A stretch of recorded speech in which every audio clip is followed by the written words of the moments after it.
నమస్కారం Bharat today news కి స్వాగతం. అధిక లాభాపేక్షతో అనుమతులు లేని కంపెనీలకు పెట్టుబడులు పెట్టి ప్రజలు మోసపోతున్నారని మాజీ మంత్రి జీవన్ రెడ్డి అన్నారు.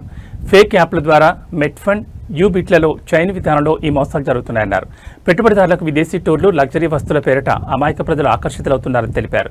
గతంలో ఫైనాన్స్ కంపెనీలు రెగ్యులేటరీ లేదన్నైనా ప్రస్తుతం క్రిప్టో కరెన్సీ పేరిట విస్తరించిన నకిలీ యాప్లు, వెబ్సైట్లను అరికట్టాలని పోలీసులను కోరారు. ఒక్క జగిత్యాల జిల్లాలోనే సుమారు 1000 కోట్లు మోసపోయినట్లు లెక్కలున్నాయన్నారు. బాధితులు రాష్ట్ర వ్యాప్తంగా ఉన్నారని పేర్కొన్నారు.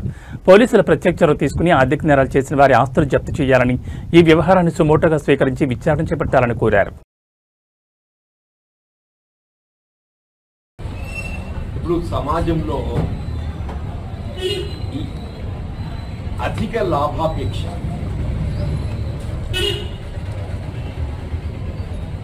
అంటే ఒక విధంగా చట్ట విరుద్ధమైన కార్యక్రమాలతోని ఆర్థిక లబ్ధి పొందాలని చెప్పని భావించడము, ఈ జూదము అంటే ఈ జూదం లోపల ఇవన్నీ కూడా జూదంలో వస్తాయి. ఒక విధంగా చెప్పండి, ఇవన్నీ కూడా జూదంలో వస్తాయి. అధిక వడ్డీ కూడా జూదంలోనే వస్తుంది. ఇప్పుడు ఆర్బీఐ గైడ్లైన్స్ ప్రకారంగా ప్రభుత్వ నిబంధనల మేరకు బ్యాంకింగ్ వ్యవస్థే కానీ, ప్రైవేట్ లెండర్ కానీ వాళ్ళు కొన్ని రెగ్యులేషన్స్ ఉన్నాయి. వడ్డీ ఏ మేరకు ఛార్జ్ చేయడం జరుగుతున్నాయి. ఈ రెగ్యులేషన్స్ ఆర్బీఐ నిబంధనలకు వీటికి కూడా సంబంధం లేకుండా అధిక లాభాపేక్షను ఎరజూపి అమాయక ప్రజానీకాన్ని ఏదైతుందో ఏకాయిక 10 times చూస్తున్న వరకు ఎవరైనా ఆకర్షిస్తుంటారు. ఇప్పుడు ఈ క్రిప్టో కరెన్సీ ఇది directly being operated from out side the nation. Crypto currency is directly operated from outside the nation. Bitcoin, you can need it to know legally permissible international level అనుమతి పొందినవి, కొన్ని అంతర్జాతీయ స్థాయిలో అనుమతి పొందినవి. వాటిని ఆసరా చేసుకొని ఏ విధమైనటువంటి అనుమతి లేకుండా ఫేక్ యాప్ క్రియేట్ చేసుకొని ఇవాళ అమాయక ప్రజానీకం అంటే ఈ అధిక లాభాపేక్ష ఎర్రజూపి, అందులో పెద్ద పెద్దోళ్ళు కూడా ఉన్నారు. అమాయక ప్రజానీకం అని చెప్పంటే గ్రామీణ ప్రజానీకమే కాదు, మంచి మంచి హోదాల్లో ఉన్నటువంటి ఉద్యోగస్తులు కూడా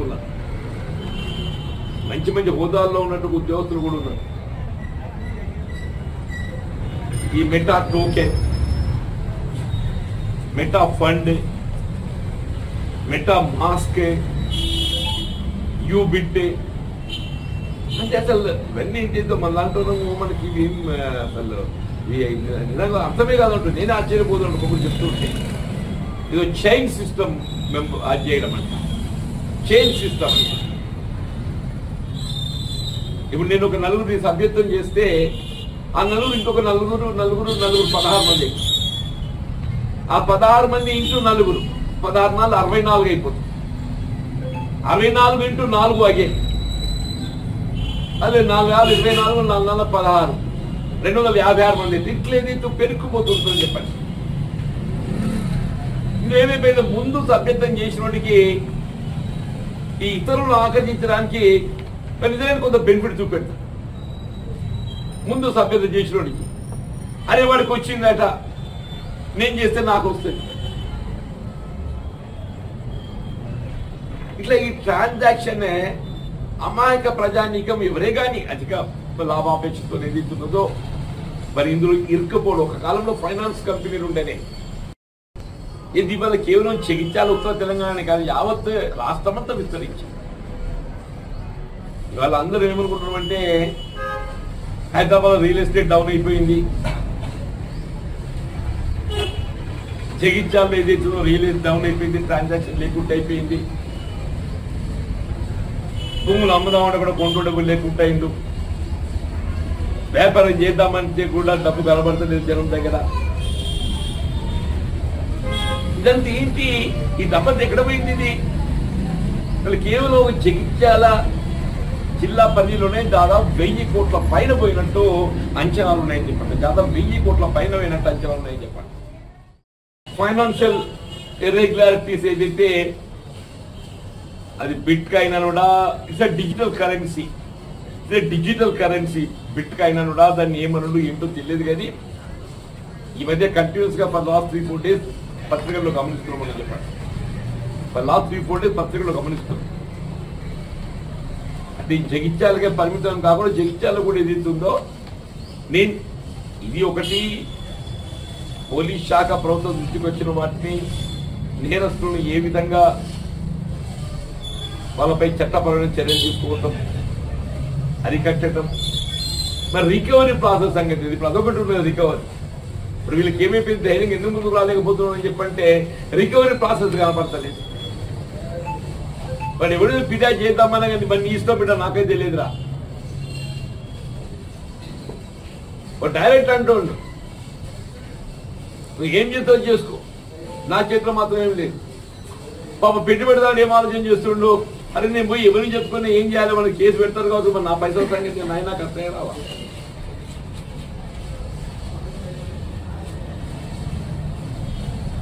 ఏమన్నా వాళ్ళ ఆస్తులను జప్తు చేయాలి. ఇప్పుడు ఎవరైతే ఈ అమాయక ప్రజానీకంపై ఏదైతుందో పెట్టుబడులు ఆకర్షించడానికి మరి తప్పుడు తోలు ద్వారా చర్యలు తీసుకుంటుందో వాళ్ళ ఆస్తులన్నీ ఇప్పుడు కేసు నమోదు చేయడం సరిపోదా? కేసు నమోదుతో పాటుగా వాళ్ళ ఆస్తులన్నీ కూడా సీజ్ చేసి పెట్టేశారు. సంబంధిత పోలీస్ శాఖ వాళ్ళు ఎవరే కానీ చెప్ప ముందు మీరు ఫిర్యాదు చేయండి. మీరు ఫిర్యాదు చేసిన తర్వాత పోలీస్ శాఖ స్పందిస్తుంది. విచారణకు ఏదైతే తప్పకుండా చర్యలు చేపట్టడం జరుగుతుంది. నేరస్తులను నేరం చట్టపరమైన చర్యలతో పాటుగా మీ పెట్టుబడులు మనీ రికవరీ కొరకు కూడా చర్యలు చేపట్టబడాలి. దాంతో మోర్ ఇంపార్టెంట్ జగిత్యాలకు సంబంధించిన అంశం కాదు, అది మొత్తం తెలంగాణ రాష్ట్రానికి సంబంధించిన అంశం అని చెప్పండి.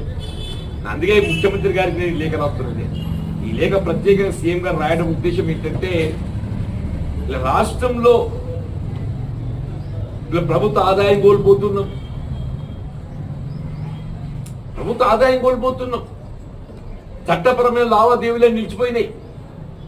చట్టపరంగా చేపట్టబడే గలిగే అవకాశం ఉన్న లావాదేవీలన్నింటిపై దీని ప్రభావం చూపుతున్నది.